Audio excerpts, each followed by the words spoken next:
अखण्डमण्डलाकारं व्याप्तं येन चराचरं तत्पदं दर्शितं येन तस्मै श्रीगुरुवे नमः। शङ्करं शङ्कराचार्यं केशवं बादरायणं शूद्रभाष्यकृतौ वन्दे भगवन्तौ पुनः पुनः। ईश्वरो गुरुरात्मेति मूर्तिभेदविभागिनि व्योमवद्यात्मदेहाय दक्षिणामूर्तये नमः। பவித்ர இந்திரியானின் நதிக்கரையில் அமர்ந்து கொண்டு மௌலி ஞானேஸ்வர் மகாராஜின் அருளால் அஷ்டாவக்ர கீதை என்ற நூலின் 6 அத்தியாயங்கள் நிறைவடைந்து விட்ட நிலையில் 7வது அத்தியாயத்தை இன்று நாம் காணவிருக்கின்றோம்.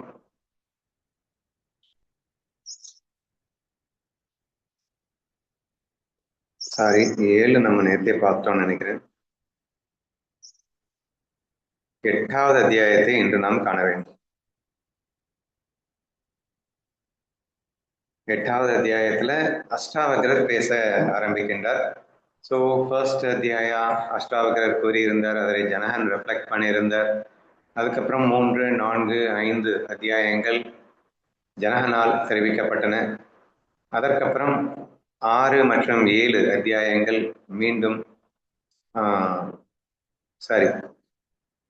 6 மற்றும் 7 அத்தியாயங்கள் வரைக்கும் ஜனகனுடைய எக்ஸ்பீரியன்ஸ் தான் தொடர்ந்து வந்து கொண்டிருந்தது அப்படின்னு நம்ம பார்த்தோம். இந்த 8வது அத்தியாயத்துல எனக்கு கன்ஃபியூஸ் ஆகுது. 7வது அத்தியாயம் ஜனகர் சொன்னது, 6வது அத்தியாயம் ஜனகர் சொன்னதுதான். சரி, இப்போ 3ல இருந்து 7 அத்தியாயங்கள் வரைக்கும் ஜனகர் பேசி முடிச்சதுக்கு அப்புறமா அஷ்டாவக்ரர் மீண்டும் பேச ஆரம்பிக்கின்றார். 8வது அத்தியாயத்துல படிக்கலாம். Bondage is when the mind longs for something, craves about something, rejects something, holds on to something, is pleased about something or displeased about something. பிரம்மாண்டமான ஒரு அற்புதமான ஒரு ஸ்லோகம் அஷ்டாவக்ரர் கூறினார். மனம் எதற்காவது ஏங்கும் போது, எதற்காவது வருந்தும் போது, எதையேனும் நிராகரிக்கும் போது, எதையேனும் பற்றி கொள்ளும் போது, எதை பற்றியாவது மகிழ்ச்சி அடையும் போது அல்லது அதிருப்தி அடையும் போதுதான் பந்தம் ஏற்படுகின்றது.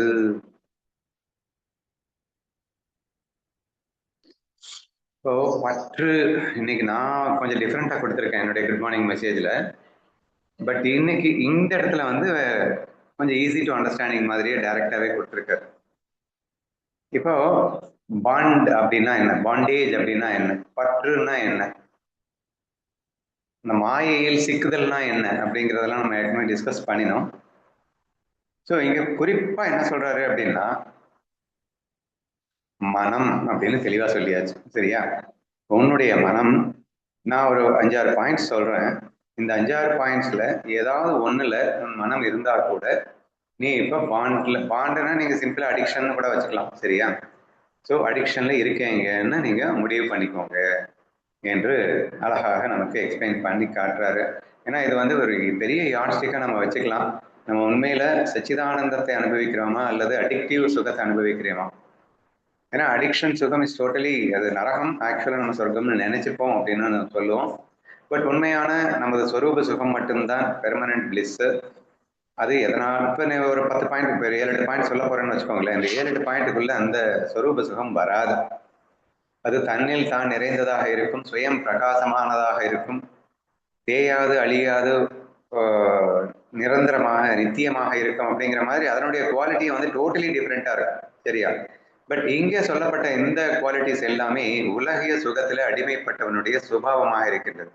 அப்ப நீ இந்த உலக சுகத்தை விடாம நீ அந்த பிரம்ம சுகத்தை அடைய முடியாதுங்கிறது ரொம்ப ஸ்ட்ராங்கா எல்லாருக்கும் தெரிஞ்ச ஒரு விஷயம்.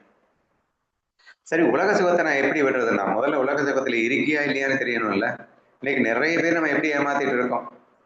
உலக சுகத்தை அனுபவிச்சுட்டு நான் வந்து ஆன்மீக சுகத்துல தான் இருக்கேன், லைக்ஸ்ல அடிக்ஷன்ல இருந்துட்டு நான் அவ்வளவுதான் நாங்க இருக்கோம் என்று ஏமாற்றிக் கொள்ளும் நிலை என்பது எல்லோரிடத்திலுமே இருக்கிறதுன்னு வச்சுக்கோங்களேன். ஈவன் நம் சாதகர்கள் இத்தனை ஆண்டுகளாக கிளாஸ் கேட்டுக்கொண்டிருக்கின்ற சாதகர்களே கூட they are simply cheating themselves by telling that I am in a love. லவ்ல என்ன வேணா பண்ணலாம், நீங்க தானே சொன்னீங்க, லவ்ல தானேங்க பண்றோம், இதுல என்ன தப்பு இருக்குங்க. ஸோ இது எல்லாத்தையுமே அழகா சொல்லி சொல்லி அவங்க தங்களை ஏமாற்றிக் கொள்ளும் ஒரு நிலையை இன்னைக்கு கண் கூட நம்ம பார்த்துட்டு இருக்கோம் இல்லையா?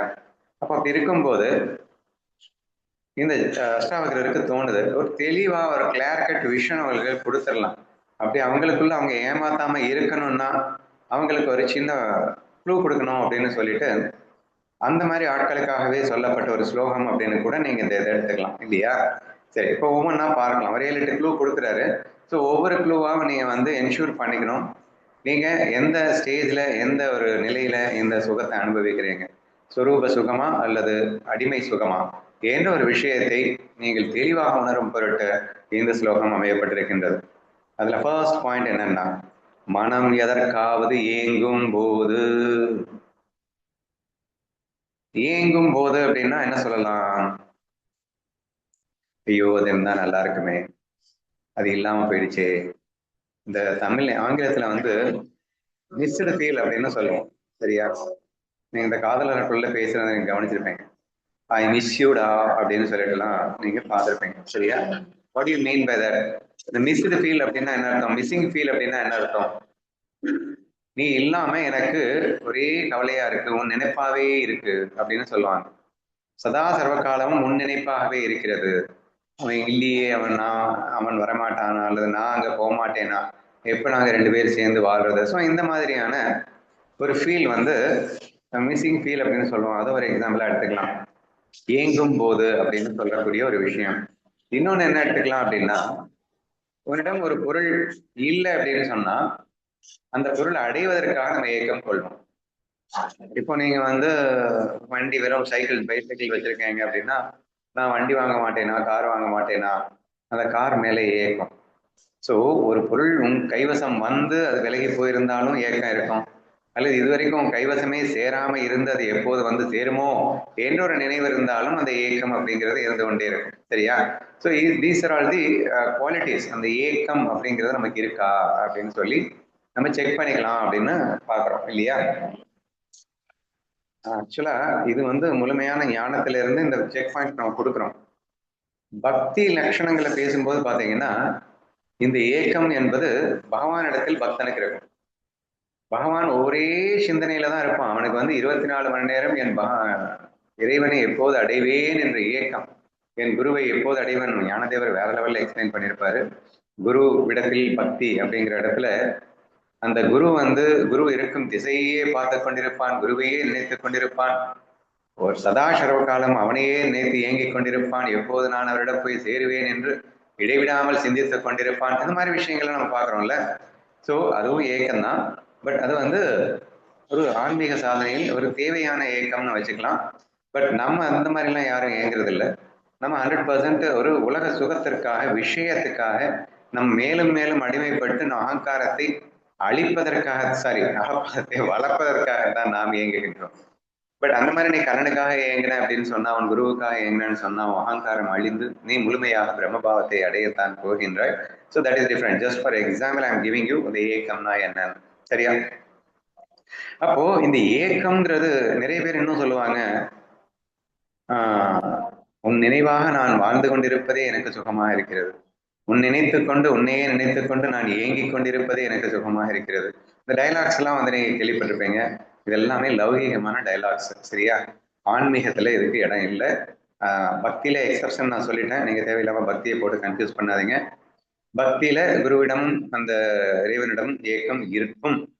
அது வந்து டோட்டலி டிஃப்ரெண்ட் கேஸ். அது அவசியம்தான் நீ உண்மையான பிரம்ம பாவத்தை அடைவதற்காக அப்படின்றத வச்சுக்கோங்க. சரியா? அபார்ட் ஃப்ரம் தட், கண்டிப்பாக இந்த ஏக்கம் என்பது ஒரு டேஞ்சரஸ் க்ளூவா நீங்க பார்க்கணும்.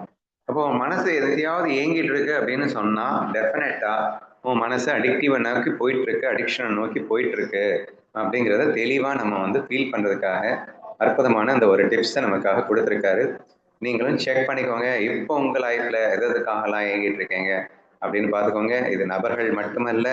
நீங்க பணத்துக்காக ஏங்கினாலும் சரி, பொருளுக்காக ஏங்கினாலும் சரி, பதவிக்காக ஏங்கினாலும் சரி, இல்லது ஏதோ ஒரு விஷயத்துக்காக ஏங்கினாலும் எல்லாமே வந்து ஒரு முட்டாள்தனம் அப்படின்னு புரிஞ்சுக்கணும். ஒரு சிலர் அழகுக்காக ஏங்குவாங்க. தான் எப்படி தன்னை அழகுபடுத்திக் கொள்வதற்காக என்னென்னமோ பண்ணுவாங்க. அழகனாக இல்லையே அப்படின்னு வருத்தப்படுவாங்க. ஸோ ஆல் தீஸ் திங்ஸ் எல்லாமே வந்து நீங்க யோசிச்சு பார்த்துக்கோங்க. லைஃப்ல உங்களுக்கு ஏக்கம் என்பது எதுவுமே இருக்கக்கூடாது. ஏன்பா அப்படி சொல்ற அப்படின்னா, சுயம் பிரகாசமான சச்சிதானந்த ஸ்வரூபத்துல ஏக்கத்துக்கு என்ன இடம் இருக்கு? போனப்போ சாப்டர் ஃபுல்லா என்ன பார்த்தோம் நம்ம? அடைவதற்கு ஒன்றும் இல்லையடா, துறப்பதற்கும் ஒன்றும் இல்லையடான்னு ரொம்ப தெளிவா பார்த்தோமா இல்லையா? ஏனென்றால் அனைத்தையும் அடையப்பட்டு விட்ட இடம்தான் அந்த பிரம்மஸ்வரூபம் என்பது. அனைத்துமாக இருப்பதுவே அதுதான் என்பது பிரம்மஸ்வரூபம் என்பது. பிரம்மஸ்வரூபத்தில் ஏக்கம் என்பதற்கு எதுவுமே இல்லை. காரணம் இருப்பது மட்டுமே, இருப்பது அது மட்டுமே என்ற நிலையில் யார் யாரை பார்த்து ஏங்குவது? டுவாலிட்டின்னு ஒண்ணு வேணும்ல, அப்பதானே ஒண்ணு இன்னொன்னு பார்த்து ஏங்குறதுக்கு. எங்க டுவாலிட்டியே இல்லையே, இருக்கிறதே நான் மட்டும்தானே. அங்க நான் மட்டுமே இருக்கும் போது, அனைத்துமாக நானாகவே இருக்கும் போது இங்கே ஏக்கம் என்ற சொல்லுக்கு இடமே இல்லை என்று புரிகிறதா? So therefore it is a clue point that நீங்க பிரம்மஸ்வரூபத்தில் இருக்கீங்களா இல்லையான்றத அழகா செக் பண்ணிக்கிறதுக்காக இந்த ஒரு பாயிண்ட் கொடுக்கப்பட்டது. ஸோ இந்த பேர் சொல்ல இந்த எல்லா பாயிண்ட்ஸுமே உலக சுகத்தில் அடிக்டிவா இருக்கிறதுக்கு மட்டும்தான் வருமே தவிர, அப்படியே நீங்க பிரம்ம சுகத்தோட கம்பேர் பண்ணி பார்த்தீங்கன்னா இந்த பாயிண்ட் எதுவுமே அதுல நிற்காது என்ற விஷயத்தையும் சேர்த்து நம்ம புரிஞ்சுக்க ட்ரை பண்ணுவோம். அண்ட் தேர்ஃபோர் எதற்காவது ஏங்குவது என்பது முற்றிலும் நடக்காது அப்படின்னு புரிஞ்சுட்டு இருப்பீங்க. இனி நெக்ஸ்ட் என்ன? எதற்காகவாவது வருந்தும் போது, இந்த ஏக்கம் என்பது சுகமா துக்கமா அப்படின்னு கேட்டா அது ஒரு $1,000,000 கொஸ்டின் மாதிரி நிறைய பேருக்கு இருக்கும், சரியா? பட் என்ன கேட்டீங்கன்னா எனக்கெல்லாம் ஒன்றும் டவுட் இல்லை. ஏக்கம்னாலே துக்கம் தானடா. இனி என்ன ஏக்கம்ங்கிறது சுகம்னு நீங்க பேசிக்கிட்டா சுகமாயிடுமோ? ஏன் துக்கம் சுகம்னு போர்வையை போத்துக்கிட்டு வந்துச்சுன்னா அது வந்து சுகமாயிடுமோ? ஏண்டா இந்த மங்களவாரத்துக்கு செவ்வாய்க்கிழமைக்கு மங்களவாரம்னு பேரை வச்சுட்டா அது மங்களம் ஆயிடுமா?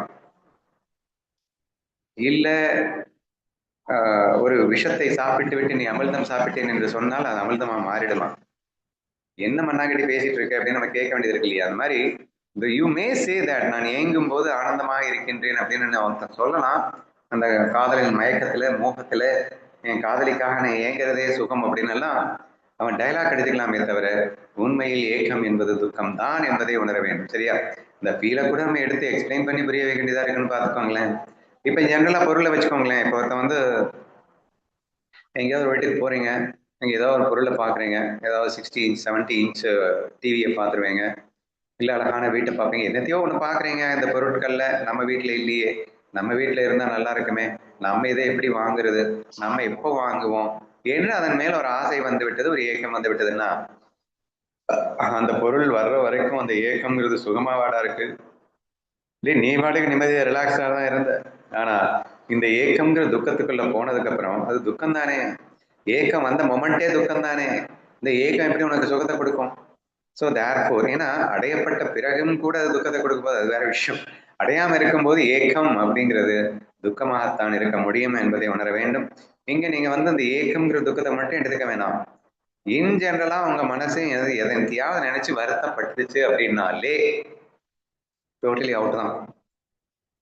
இங்க நம்ம வந்து விருப்பு வெறுப்பு அப்படிங்கிற பேசிஸ்ல நம்ம சொல்றதை ஞாபகம் வச்சுக்கோங்க. ஒரு விஷயத்தை விரும்புறதுங்கிறது ஏக்கம்னு வச்சுக்கோங்க. அந்த விஷயம் கிடைக்கலன்னா அது வெறுப்பா மாறும், அது வந்து துக்கம் தான் நம்ம பார்த்திருக்கோமா இல்லையா? ஸோ விருப்பம் என்பது சுகம் என்று சொல்லுகின்றாய், ஆனால் விருப்பப்பட்டது கிடைக்காத போது அதுவே வெறுப்பாய் மாறி துக்கமாக மாறும் அவலத்தை நீ கண்டுகொண்டுதானே இருக்கின்றாய். இதுதானே பேசிக் லைக்ஸ் அண்ட் டிஸ்லைக்ஸினுடைய டெஃபினேஷனே. அப்படி பார்க்கும்போது கூட இந்த வருத்தம் என்பது கண்டிப்பாக வருமே. எப்போ நீ ஆசைப்பட்டது உனக்கு கிடைக்கலன்னா அப்ப என்னவாகும்? வருத்தம். இன்னும் கைக்கு கிடைக்கல, ஏக்கம்ங்கிற வருத்தம். இப்படி வருத்தம் என்பதும் கண்டிப்பாக உன்னுள் ஆக்கிரமித்துக் கொள்ளும். வேற எதுக்கெல்லாம் வருத்தப்படுவீங்க அப்படின்னு யோசிச்சு பாத்தீங்கன்னா, நீங்கள் ஆசைன்னு ஒண்ணு பட்டுட்டீங்கன்னாலே அந்த ஆசைக்கு புறம்பாக இருக்கக்கூடிய எல்லாமே வருத்தமா தான் மாறும். உதாரணமா கண்டிஷனல் லைஃப்னு சொல்றோம். இப்படி இப்படித்தான் வாழணும், அப்படி இப்படித்தான் வாழணும்னு எக்கச்சக்கமான ஆசைகளோடு ஒரு மனிதன் வாழ்ந்து கொண்டிருக்கின்றான். ஆனால் அப்படி எல்லாம் இருக்க முடியாத போது ஆட்டோமேட்டிக்கலி நமக்கு என்ன வரும்? வருத்தம் தானே வரும். நீ பணக்காரன் ஆகணும்னு ஆசைப்படுற, பணக்காரனா வாழணும்னு ஆசைப்படுற, இப்ப ஏழையா இருந்தா வருத்தமா தானே இருக்கும். பெரிய பெரிய பதவிகளை எடுக்கணும்னு ஆசைப்படுற, அது இல்லைன்னா வருத்தமா தானே இருக்கும். பல பெண்களோடு உறவாடணும்னு நினைக்கிற, எல்லாம் ஒண்ணு காரி துப்பிட்டாங்கன்னா வருத்தமா தான் இருக்கும்.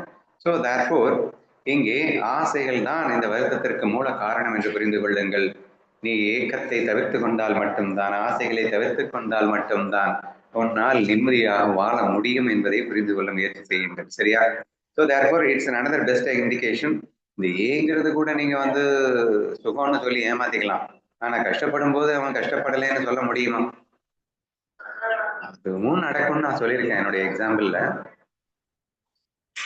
ஹோப் அப்படிங்கிற பேர்ல நான் கம்பெனி வச்சுட்டு இருக்கும்போது பயங்கர துயரம் தான்.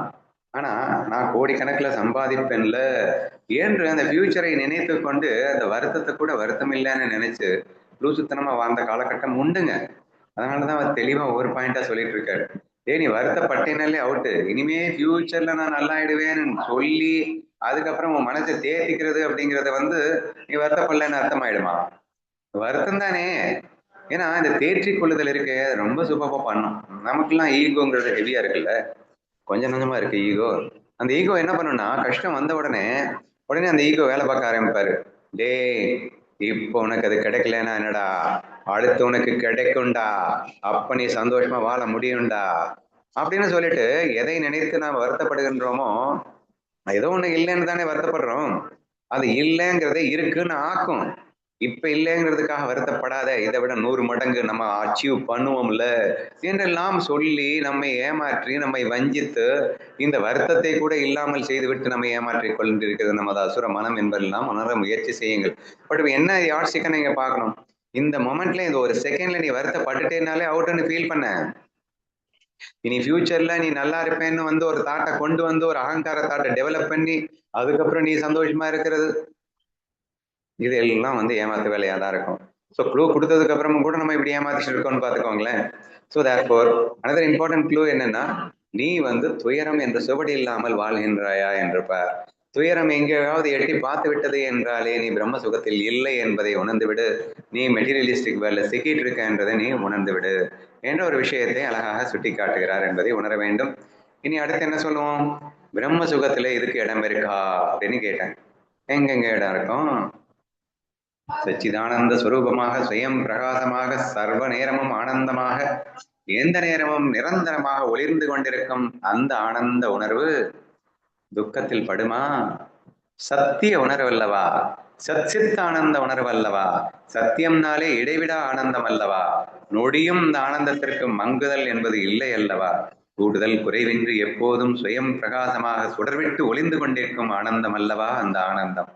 அதில் துக்கத்திற்கு இடமேது, வருத்தத்திற்கு இடமேது, சோகத்திற்கு இடமேது? இட்ஸ் டோட்டலி இம்பாசிபிள் இல்லையா? ஆனால் அதுவே சோகமாக வெளிப்படுத்தினாலும் கூட அந்த ஆனந்தம் மறையாதல்லவா? ஒரு மேடை பாடகன் அவன் வருத்தப்படுவது போல பாட்டு பாடலாம் அல்லது சுகப்படுவது போல பாட்டு பாடலாம். ஆனால் எந்த நிலையிலும் அந்த அமைதி உணர்வு ஆனந்த உணர்வுக்கு எல்லளவும் பங்கம் ஏற்படுமோ?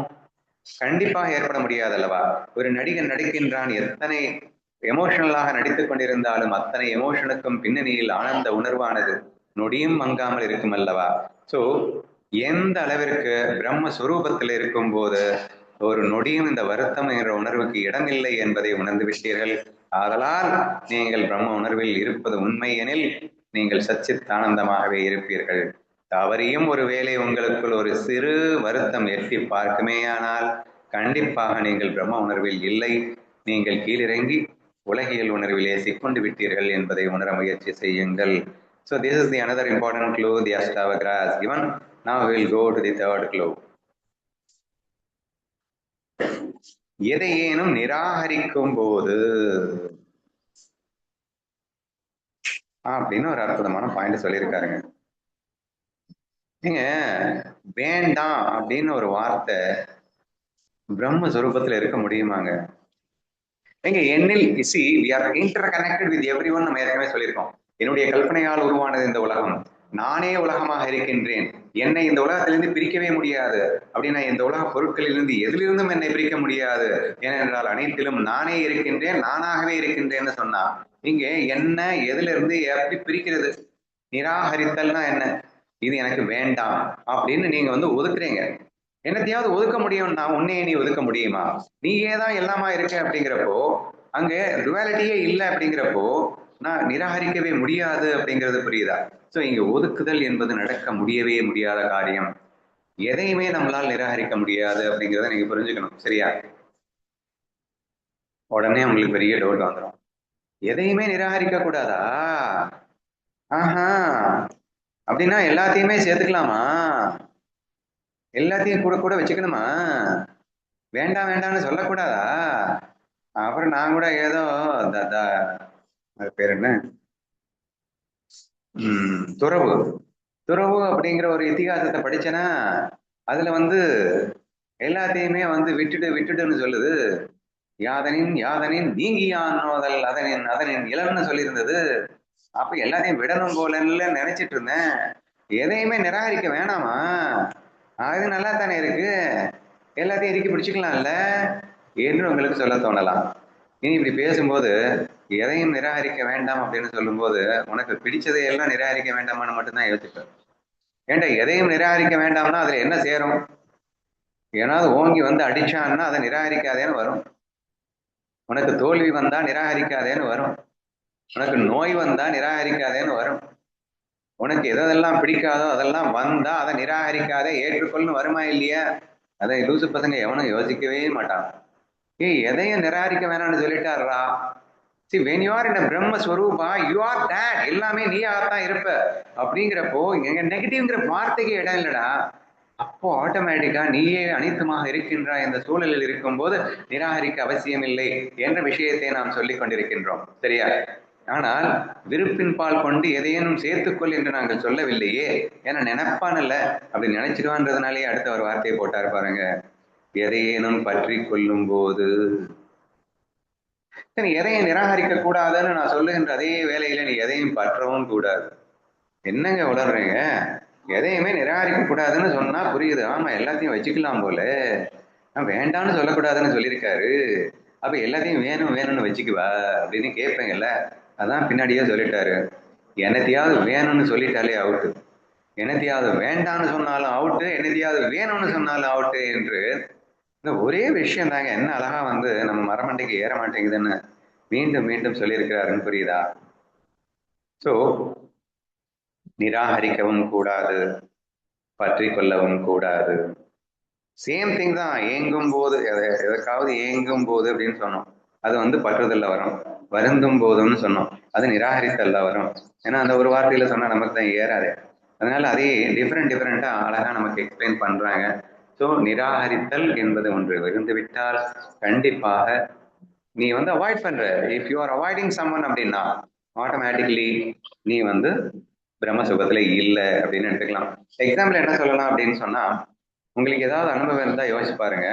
ஒரு காதலன் காதலி 2 பேர் இருக்காங்கன்னு வச்சுக்கோங்களேன். அவங்க எங்கேயாவது போகும்போது அந்த காதலி தன்னுடைய கேர்ள் ஃப்ரெண்டு நானும் நீயும் வாயண்டின்னு கூட்டிட்டு போனாலோ, அல்லது அந்த காதலன் வந்து ஒரு பாய் ஃப்ரெண்டை டே வாடா எங்க கூட அப்படின்னு சொல்லிட்டு ஒரு கூட்டிட்டு போனாலோ, அந்த கொடுமை இருக்குல்ல, ஒரு வேற லெவல் கொடுமையா இருக்கும். ஏன்னா இந்த 2 கூத்து கும்மாளி அடிச்சுக்கிட்டு இருக்கோம். ஒருத்தனை கூட்டிட்டு வந்தமே அவன் ஒரு மனுஷனா இருக்கானா இல்லையா அப்படிங்கிற அந்த மோகத்துல கண்ணே தெரியாது. சரியா? கம்ப்ளீட் நிராகரித்தல் அங்க இருக்கும். ஸோ நம்ம இங்கே கண் கூட பார்க்கலாம். ஸோ லவ் ஆல் அப்படிங்கிறதானே நம்ம பிரின்சிபிள். ஆனால் மோகத்தில் இருக்கும்போது லவ் ஆல் பிரின்சிபிள் நீங்கள் இருப்பீங்களா? ஆட்டோமேட்டிக்காக பிடிச்ச விஷயத்தோட ஒட்டிக்கிட்டு அது இதுவும் பிடிச்ச விஷயம் தான், உங்க ஃப்ரெண்டும் உங்களுக்கு பிடிக்கும் தான். ஆனால் எது உங்களுக்கு அதிகமாக பிடிக்குதோ அதில் ஒட்டும் போது உங்களுக்கு பிடிச்ச விஷயத்தை கூட நீங்க நிராகரிக்கக்கூடிய கேவலமான நிலையில் இருப்பீர்கள் என்று புரிகிறதா? அப்ப நிராகரித்தல் என்பது இந்த மோகத்தில் இருக்கும்போது மட்டும்தான் நிகழுமே தவிர மற்ற இடங்களில் நடக்காது. வேற எக்ஸாம்பிள் சொல்லவா? நீங்க நிறைய படத்துல பார்த்துருப்பீங்க, ஒரு 10 பேர் ஃப்ரெண்ட்ஸா இருப்பாங்க. இந்த ஃப்ரெண்ட் ஒரே அந்த ஃப்ரெண்ட்ஸ் 10 பாய் ஃப்ரெண்ட்ஸ் இருப்பாங்கன்னு வச்சுக்கோங்களேன்.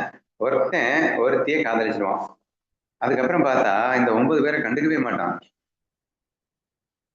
என்னடா நம்ம ஃப்ரெண்டு என்ன கண்டுக்கவே மாட்டான், கண்டுக்க மாட்டேன்றான், விடுறா அவனுக்கு ஒரு லவர் கிடைச்சிட்டால அதுக்கப்புறம் எங்க நம்ம பார்த்துப்பான் என்று நீங்கள் பார்க்கிறீர்கள். சரியா? வை ஒண்ணு வந்துருச்சு அப்படின்னோடனே மீதி எல்லாத்தையும் நிராகரிக்கணும்னு ஏதாவது சட்டமா? ஏன் இல்லைன்னா ஒரு மோகம் வரும்போது அப்படித்தான் நடக்கும். இந்த லவ் ஆல் அப்படிங்கிற பிரின்சிபிள் வந்து காத்துல பறந்து போயிடும். கண்டிப்பா பிடிச்சதை மட்டும்தான் வச்சுப்ப, பிடிக்காத எல்லாத்தையுமே தூக்கி குப்பையில போட்டுக்கிட்டே தான் இருப்ப. இப்ப இந்த நிராகரித்தலை வச்சு நீ ரொம்ப ஈஸியா ஐடென்டிஃபை பண்ணிக்கலாம், நீ லவ் ஆல்ல இருக்கியா அல்லது நிராகரித்தல்ல இருக்கியா அப்படிங்கறத ரொம்ப சுலபமா கண்டுபிடிக்கலாம். அட் த சேம் பாயிண்ட் நீங்க பற்றதுல வச்சும் கண்டுபிடிக்கலாம் இல்லையா? அப்போ லவ் ஆல் அப்படின்னா என்ன? யூ ஹாவ் டு பற்றி கொள்ளுதல் அப்படிங்கிறது எல்லாமே நீயா தான் இருக்க. அப்போ எல்லாத்துடையும் சேமா தான் நீ லவ் பண்ணுவ ஆட்டோமேட்டிக்கலி. ஸோ இது நேச்சுரலாவே நடக்கும்ல.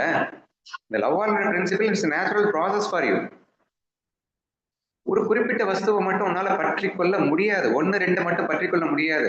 எல்லாமே நீயா இருக்கும்போது எல்லாத்துலேயுமே தான் இருப்பியே தவிர குறிப்பா எனக்கு அது மட்டும்தான் வேணும் அப்படிங்கிற பாயிண்ட் அப்படிங்கிறது டோட்டலி இங்கே வராது. சோ எதையும் பற்றி கொள்ளாதே அப்படின்னு சொல்லியிருக்காரு. ஏன்னா அனைத்துமாக நீயே இருக்கும்போது ஒரு தனியா ஒண்ணு பர்டிகுலர் அவசியம் இல்லை. இல்ல ஒட்டுமொத்த உலகமாகவே நானே இருக்கும்போது, அதாவது அடையப்பட்டு விட்டதுன்னு சொல்றோங்க. ஏங்க நீ எதை நினைச்சு எதன் மேல் பற்று வைக்கின்றாயோ அது அடையப்பட்டு விட்டது. ஏன்னா அதுவே நீதான், அதுவாவே நீயே தான் இருக்க, அது பிரம்மஸ்வரூபத்துல. ஆனா நீ வந்து உலகத்துல மாட்டிட்டு இருந்தேன்னா அது வேற, நீ வேறன்னு பார்த்துட்டு இருக்கிறதுனால தானே உனக்கு பற்று வருது. அனைத்தும் நான் என்ற அற்புத உணர்விலே பற்றுக்கு விடமேது. அப்ப சுத்தமா பற்றுங்கிறது இருக்கிறதுக்கு சான்ஸே இல்லை. சோ இப்படி எதையும் நிராகரித்தல் என்பது உன் வாழ்வில் வருகிறதா? கண்டிப்பா நீ மிஸ் பண்ணிட்ட. இல்ல ஏதோ ஒண்ணுல லாக் ஆயிட்டு இருக்கியா, எனக்கு அது வேணும்னு உன் மனசு ஏங்குதா, அது பற்றிட்டியா, அப்போ அவுட்டு. ஏன்னா அது ஆல்ரெடி நீ அடையப்பட்டது தானே பிரம்மஸ்வரூபத்துல, அனைத்துமாக நீயே தானே இருக்கின்ற, இனி பற்றுவதற்கு என்ன இருக்கின்றது? சோ போன ஸ்லோகத்துல சொல்லிட்டாரு, இங்கே பற்றுவதற்கும் நிராகரிப்பதற்கும் எதுவுமே இல்லை அப்படிங்கிற விஷயத்த ரொம்ப அழகா இங்க ஜனாகரனே வந்து எக்ஸ்பிளைன் பண்ணிட்டே வந்தான் இல்லையா? இங்க அதே விஷயத்த சொல்றாரு. This is the checkpoint for you to understand whether you are in the Brahma Swarupa or in the addiction அப்படிங்கிற ஒரு அற்புதமான விஷயத்த நமக்காக கோடிட்டு காட்டுகின்றது இந்த பர்டிகுலர் ஸ்லோகம் அப்படின்னு புரிஞ்சுக்கோங்க. இப்ப 4 க்ளூ நமக்கு கிடைச்சாச்சு. And finally we will go for the next clue. எதை பற்றியாவது மகிழ்ச்சி அடையும் போது அல்லது அதிருப்தி அடையும் போது, இதற்கு பெயர்தான் பந்தம். அதாவதுங்க, உங்களுடைய மகிழ்ச்சி அப்படிங்கிறது நிரந்தரமானது, சாஸ்வதமானது, வந்து வந்து போவதல்ல. ஏன் அப்படின்னா இந்த மகிழ்ச்சி வந்து வந்து போகிறது எங்க உலகத்துல? ஏன் அப்படின்னா it depend on the situation. சுகத்தையும் துக்கத்தையும் நிர்ணயிப்பது மனமா சூழலா என்று நம்ம ஒரு கிளாஸை டிஸ்கஸ் பண்றதை அப்படியே நினைவு கூறுங்க. அப்ப சூழல்னு எவன் ஒருத்தன் நம்பி இருக்கானோ அவனுக்கு இந்த மகிழ்ச்சி என்பது, சூழல்ங்கிறது நம்ம கையிலேயே கிடையாது, அது கான்ஸ்டன்ட்டும் கிடையாது, அது மாறிக்கிட்டே இருக்கும். அப்ப அந்த சூழலின் மாற்றத்திற்கு ஏற்றாற்போல் உனக்கு சுகமும் மாறிக்கொண்டே வரும். பிடித்த சூழல் என்றால் சுகமும், பிடிக்காத சூழல் என்றால் துக்கமும் மாறி மாறி வந்து கொண்டிருக்கும் அவல நிலையை நீங்கள் அறிந்திருப்பீர்கள். சரியா? இப்போ எதை பற்றியாவது மகிழ்ச்சி அப்படின்னா என்ன அர்த்தம்? ஏதோ ஒரு சூழலை பற்றி நீ மகிழ்ச்சி அடைகிற. உனது மகிழ்ச்சிங்கிறது எதையுமே பற்றாம ஆட்டோமேட்டிக்கா அது உனக்கு மகிழ்ச்சி வரணும். ஆழ்ந்த உறக்கத்துல எதையுமே நீ பற்ற முடியல, ஆனாலும் மகிழ்ச்சியா இருந்த இல்லையா?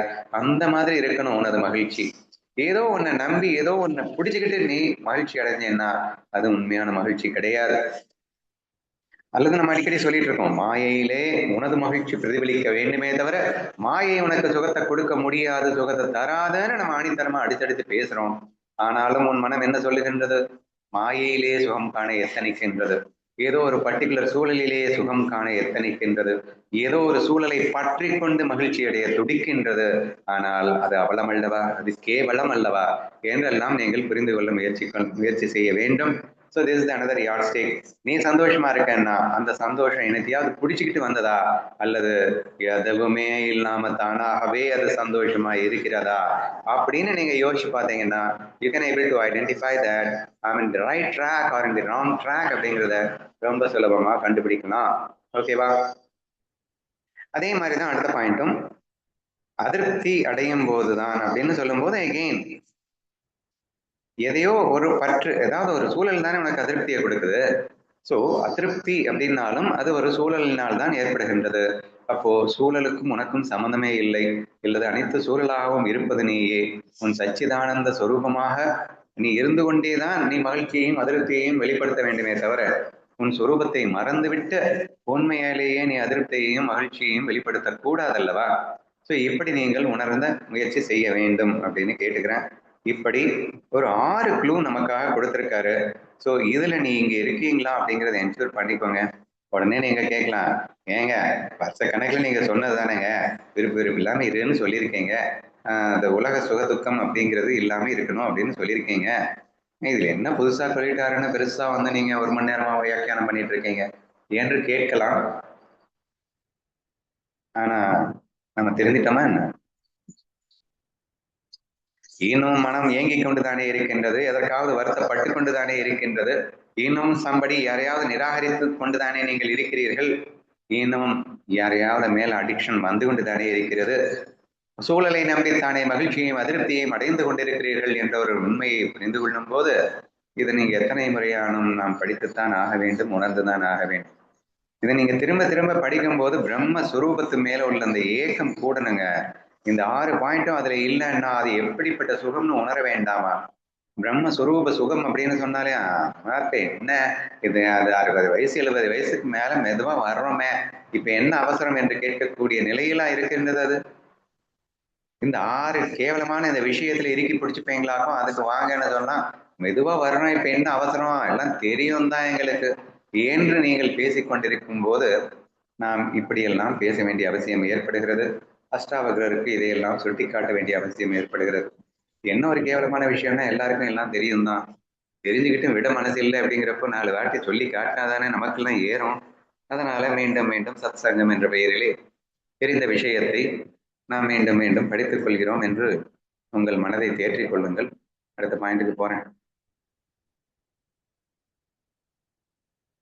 Liberation is when the mind does not long for anything, grieve about anything, reject anything, or hold on to anything, and not pleased about anything or displeased about anything. இதுக்கு மேல என்ன கோவிச்சுக்கிறாதீங்க. இல்லை கோவிச்சுக்கணும்னா நீங்க அஷ்டாவக்ரர் தான் கோவிச்சுக்கணும், சரியா? இந்த ஏக்நாத் பகவான் ஒரே விஷயத்தை 2 வாட்டி சொல்லுவார் அப்படிங்கிற மாதிரி போன ஸ்லோகத்தில் சொல்லப்பட்ட அதே விஷயம்தான் மீண்டும் இங்கே சொல்லப்பட்டிருக்கிறது. போன ஸ்லோகத்தில் என்ன சொன்னாரு பாருங்க, மனம் எதற்காவது ஏங்கினால் அப்படின்னாரு, இங்க ஏங்காமல் இருந்தால் அப்படிங்கிறாரு. அங்க என்ன சொன்னாரு, எதற்காவது வருந்தினால் அப்படின்னாரு, வருந்தாமல் இருந்தால் அப்படிங்கிறாரு. நிராகரித்தால் அப்படின்னாரு, நிராகரிக்காமல் இருந்தால் அப்படிங்கிறாரு. So the same thing has been explained one more time. மனம் எதற்கும் ஏங்காமலும் எதற்காகவும் வருந்தாமலும் எதையும் நிராகரிக்காமலும் எதையும் பற்றி கொள்ளாமலும் எதை பற்றியும் விசேஷமாக மகிழ்ச்சியோ அல்லது அதிருப்தியோ அடையாமல் இருக்கும் போதுதான் விடுதலை சித்தியாகிறது. பந்தம்னா என்ன, மோட்சம்னா என்ன, ரெண்டுக்கும் ஒரே டெபினிஷன் தானேங்க. இதுதான் பந்தம்னு சொன்னாரு, சரியா? அடுத்து மோட்சத்துக்கு டெபினிஷன் என்ன அப்படின்னா, எப்படி எப்படி எல்லாம் இருந்தா பந்தம்னு சொன்னீங்கன்னா அப்படி எப்படி எல்லாம் இல்லைன்னா மோட்சம், அவ்வளவுதான் அப்படிங்கிற ஒரு விஷயத்த மீண்டும் ஒரு முறை சுட்டி காட்ட வேண்டும் என்று அவருக்கு தோன்றி இருக்கிறது என்றால் நாம் எந்த அளவிற்கு அந்த பிரம்மஸ்வரூபத்தில் லயிக்கணும். நான் பேசும்போதே நான் சொல்லிட்டேன், இந்த 6 பாயிண்ட் பிரம்மஸ்வரூபத்துல இருக்காதுங்க, நீங்க அதை என்ஷூர் பண்ணுங்க அப்படின்னு ஒவ்வொரு பாயிண்ட்டை சொல்லும் போதும் அந்த பிரம்மஸ்வரூபத்துல இது இல்லை இல்லை இல்லைன்னு சொல்லிட்டு இருந்தேன்ல, இல்லை இல்லைன்னு நான் அதுலயே சொல்லிட்டேன். ஆனா அதுக்குன்னே ஒரு ஸ்லோகத்தை போட்டு இந்த 6 பாயிண்ட்டும் இல்லாத இடத்தில் தான் விடுதலை இருக்கின்றது அப்படின்னு சொல்லிட்டு அழகா மீண்டும் ஒரு முறை அதை ஒரு ஸ்லோகமாகவே கொடுத்திருக்கின்றார்.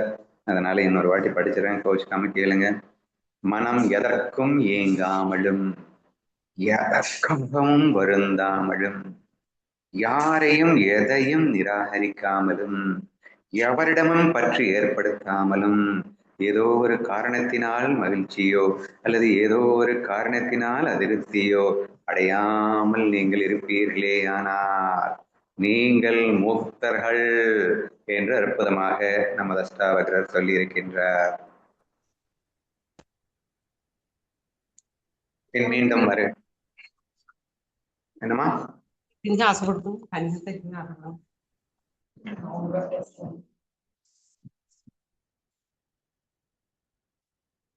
bondage is when the mind is tangled in one of the senses, and liberation is when the mind is not tangled in any of the senses. பந்த மோட்சத்துக்கு மறுபடியும் வேறொரு விளக்கத்தை கொடுக்க தோன்றி இருக்கின்றது அவருக்கு. அதனால் பந்தத்திற்கு இன்னொரு விளக்கமும் கொடுக்கின்றார். அதுல இந்த இடத்துல என்ன சுட்டி காட்டியிருக்கிறாருன்னா, மனம் ஏதேனும் ஒரு புலன் நுகர்ச்சியிலே சிக்குண்டு கிடந்தால் பந்தம், அதே மனம் எந்த ஒரு புலன்களிலும் சிக்காமல் இருக்கும் போது அதுவே மோட்சம் அப்படின்னு சொல்லிட்டு இன்னொரு பாயிண்டும் கொடுத்துருக்காங்கம்மா. ஸோ இது மெயின்லி ஃபார் புலன் நுகர் பொருட்கள் அப்படிங்கிற ஒரு விஷயத்துக்காகவே கொடுக்கப்பட்ட ஒரு விஷயமா இருக்கு. 5 புலன்களை பற்றி நீங்கள் நன்றாகவே அறிவீர்கள். அழகழகாய் காண வேண்டும் என்று கண்கள், ருசி ருசியாய் சாப்பிட வேண்டும் என்று நாக்கு, நறுமணங்களை முகர வேண்டும் என்று மூக்கு, நல்ல இதமாக மெத்து மெத்துன்னு இருக்க வேண்டும் என்று ஸ்பரிஷம். ஏதோ ஒன்று மிஸ் பண்ணிட்டேன்னு. புகழ்களை, செவிகளுக்கு இனிமையான பாடல்களை அல்லது புகழ் பாடுவதை கேட்க வேண்டும் என்று காது. இப்படி நமக்கு ஒரு 5 இன்புட் டிவைசஸ் இருக்கின்றன, 5 புலன்கள் இருக்கின்றன. அந்த 5 புலன்களும் மனம் ஏதேனும் ஒரு புலனுகர்ச்சியில் ஒரு புலனுணர்ச்சியை கொண்டு கிடக்கும் போதே பந்தம்னு சொல்லிட்டாரு. நீங்க ஆக்சுவலி ஒரு எக்ஸ்ட்ரா பாயிண்டா சொல்லியிருக்காரு. மொத்தம் 5 புலன்கள் இருக்குல்ல, ஏதாவது ஒரு புலன்ல நீ லாக் ஆயிருந்தா கூட நீ சிக்கிட்டேன்னு அர்த்தம். 5 புலன்களிலுமே நீ சிக்கக்கூடாது.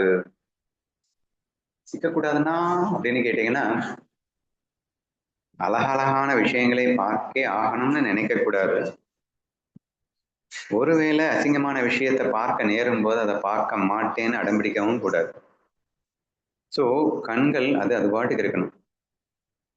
அது பாட்டுக்கு இருக்கும்போது அதற்கு முன்னால் அழகான விஷயங்கள் வந்தா அதை பார்த்து ரசிச்சுட்டு கவனம் போய்கிட்டே இருக்கணும். அதே மாதிரி அகோரமான விஷயங்கள் கண் முன்னாடி வந்தாலும் அதையும் 100% ஈக்குவலா ரசிச்சுட்டு போயிட்டே இருக்கணுமே தவிர, ஒரு விஷயத்தை எனக்கு வேணும்னுட்டு இன்னொரு விஷயத்தை நான் பார்க்க மாட்டேன்னு கண்ணை மூடிக்கிறதும் இருக்கக்கூடாது.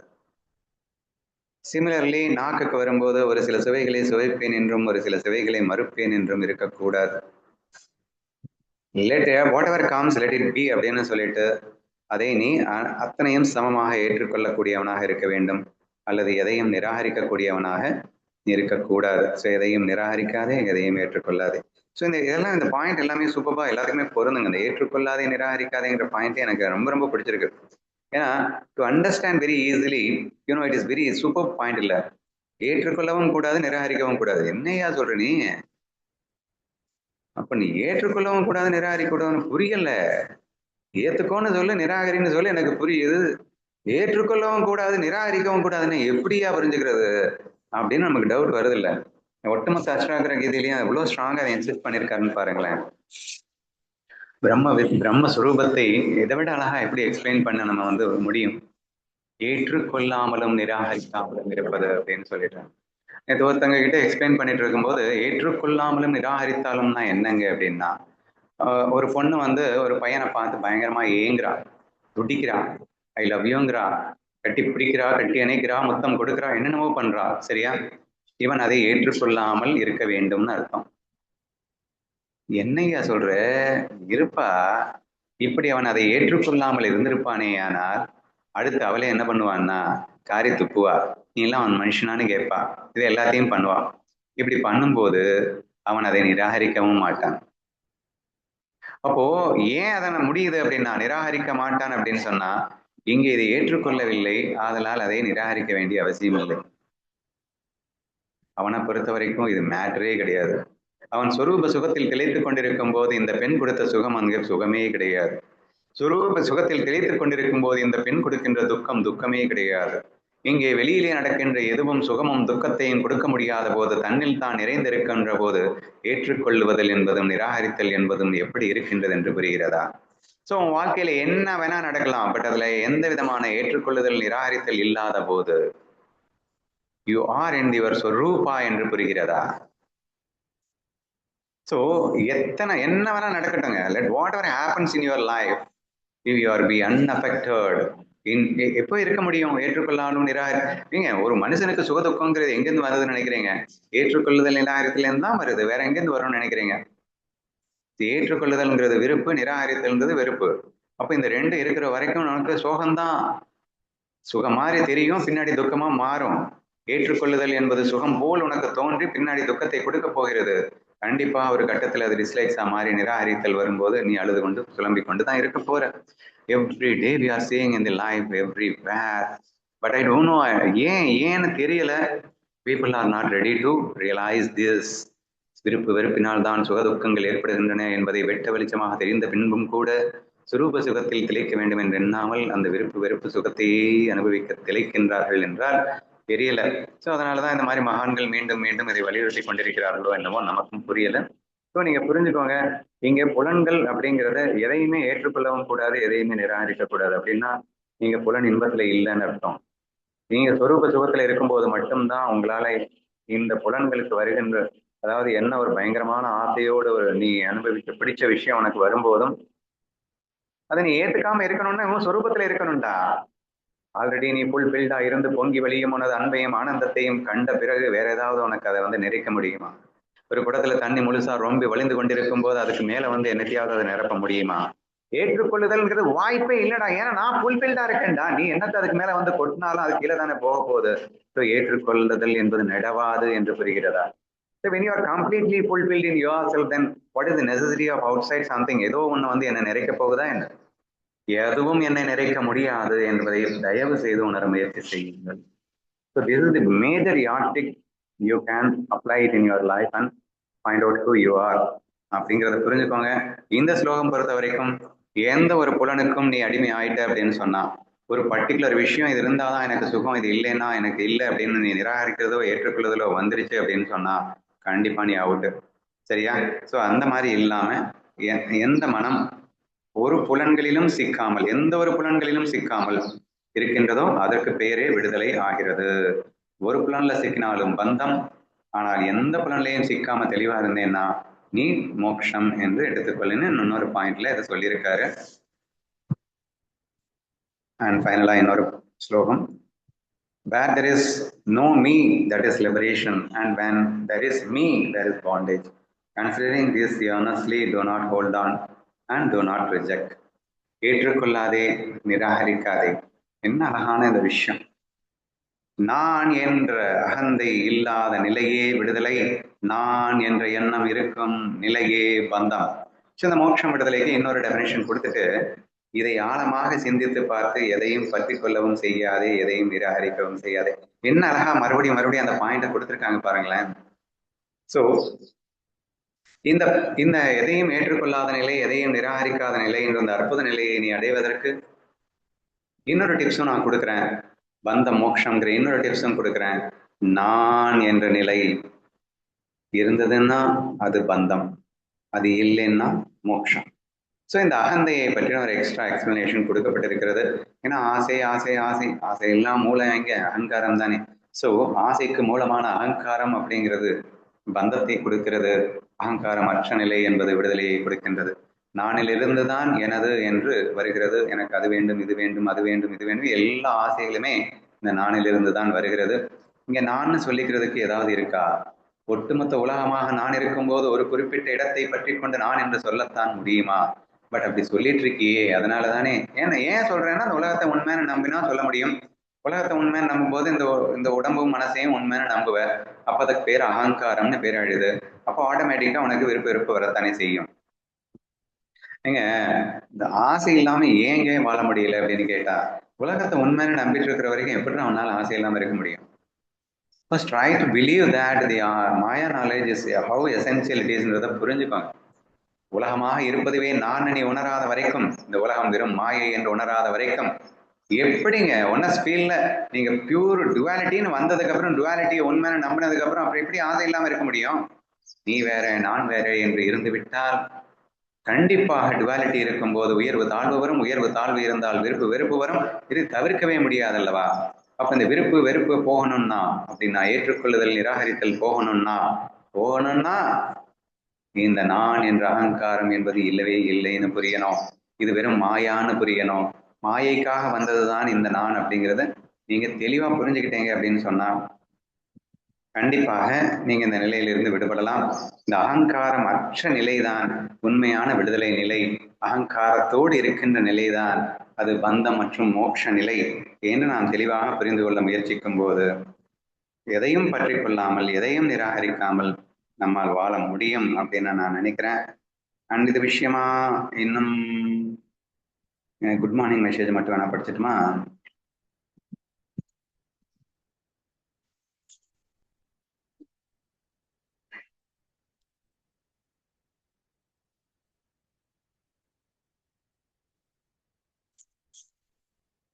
பற்று என்றால் என்ன என்று கேட்டேன். உண்மையில்லாத தோற்றமாக இருக்கும் இந்த உலகத்தில் எதையும் பற்ற முடியாத நிலையிலும் பற்றில் இருக்கிறேன் என்று ஒருவன் சொன்னால் அதுவும் உண்மை இல்லாத பேச்சாகத்தானே இருக்க முடியும்.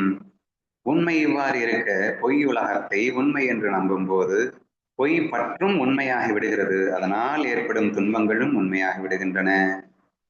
ஸோ ஒரு பியூட்டிஃபுல்லான ஒரு சின்ன சீக்ரெட் நான் இங்க சொல்லியிருக்கேன். அது என்னன்னா, it is impossible to have a real பற்று. ஆசை என்பது இந்த உலகில் இருக்க முடியாது. ஏனென்றால் உலகமே இல்லை, டுவாலிட்டியே இல்லை, நீ நான் எதுவுமே இல்லை, உயர்த்தாழ்வுன்னு எதுவுமே இல்லை, இங்க நான் மட்டும்தான் இருக்கேன். நான் மட்டும் யார்? நான் மட்டுமே இருக்கும் போது யார் யாரிடம் ஆசை கொள்வது? இங்க பற்றுங்கிறதுக்கு சான்ஸே இல்லடா. பிரம்ம பாவனையில் இருக்கின்ற ஒருவனுக்கு பற்று ஏற்படத்தான் முடியுமா? முடியவே முடியாது. ஆனால் முடியும் எப்போதுன்னா, பொய் உலகத்தில் பொய் பற்று இருக்க முடியும். பிரம்மே பொய்யாக உலகமாக விரைந்திருக்கின்றது, பிரம்மே பொய்யாக டுவாலிட்டியில் இருக்கின்றது. ஆதலால் பொய் டுவாலிட்டியில் பொய்யாக பற்று இருப்பது போல் நாம் நடிக்க வேண்டுமானால் முடியுமே தவிர கண்டிப்பாக உண்மையில் பற்று ஏற்பட முடியவே முடியாது. ஏன்னா பிரம்மஸ்வரூபத்துல இங்கே இருப்பது நீ மட்டும்தான் என்ற ஆணித்தரமான அந்த முடிவோடு இருக்கும்போது அங்கே என்ன இருக்க முடியும்? இந்த உலகம் வெறும் மாய தோற்றம், அதுவும் எனது கற்பனையால் உருவான மாய தோற்றம் என்று தெளிவான நிலையில் ஒருவன் இருப்பானேயானால் அங்கே யாரை பற்றுவது, எதை பற்றுவது? ஸோ இட் இஸ் இம்பாசிபிள் அப்படிங்கிற ஒரு கான்செப்டை நம்ம தெளிவா புரிஞ்சுக்கணும். சரியா? இன்ஸ்பைட் ஆஃப் தட், அதுதான் இங்க சொல்லியிருக்கேன் நான். ஒருவன் உண்மை இல்லாத தோற்றமாக இருக்கும் இந்த உலகத்தில் எதையும் பற்றவே முடியாது. ஆனாலும் பற்றில் இருக்கிறேன் என்று ஒருவன் சொன்னால் உண்மை இல்லாத பேச்சாகத்தானே இருக்க முடியும். How could it be true? ஆனால் உண்மை இவ்வாறு இருக்க பொய் உலகத்தை உண்மை என்று நம்பினால் பொய் பற்றும் உண்மையாகி விடுகிறது. விளைவாக பொய்யாக ஏற்படுகின்ற துன்பங்களும் உண்மையாகி விடுகின்றன. So therefore never ever don't forget yourself. நீ யாருங்கிறத மறக்கும் போதுதான் இந்த உலகம் இரண்டாகவே விரிகிறது, உண்மையாகவே தெரிகிறது, விளைவாக துக்கம் ஏற்படுகிறது. ஆனால் உன் சொரூபத்தில் இருக்கின்ற வரை அகங்காரம் எல்லளவும் உள்ளே நுழைய முடியாது. அகங்காரம் இல்லாத போது அது பொய் அகங்காரமான இருந்துட்டு போட்டோம், சும்மானாச்சுக்கும் பண்ணுக்காக அந்த ஈகோ இருக்கு அப்படின்னு சொன்னா பிரச்சனையே இல்லை என்பதை நாம் புரிந்து கொள்ள வேண்டும். ஸோ இதைத்தான் இன்றைய அஷ்டாவகர ஸ்லோகத்தில் நாம் புரிந்து கொண்ட ஒரு விஷயமாக நீங்கள் பாருங்கள்.